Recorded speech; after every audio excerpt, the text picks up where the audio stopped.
જય જગન્નાથ. મારા વાલા ભાઈને બહેનો, ભગવાન તો ઘણા છે, પણ ભક્તોના ઘેરે ચાલીને આવે એ છે જગન્નાથ.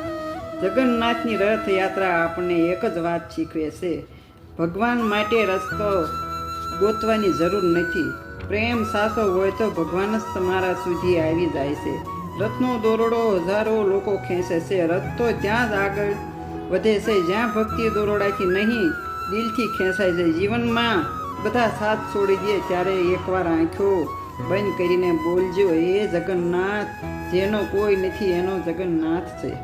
મંદિરમાં માથું નમાવાથી પહેલાં તમારા માતા પિતાના શરણોમાં નમી જાજો, કારણ કે જ્યાં માતા પિતાનો આશીર્વાદ હોય ત્યાં ભગવાન જગન્નાથની કૃપા પોતે આવી જાય છે. જય જગન્નાથ. હે પ્રભુ, મારા જીવનનો રથ તમારા આશીર્વાદથી સાચા માર્ગે આગળ વધતો રહે. જય જગન્નાથ. જય બળભદ્ર. જય સુભદ્રાબેન.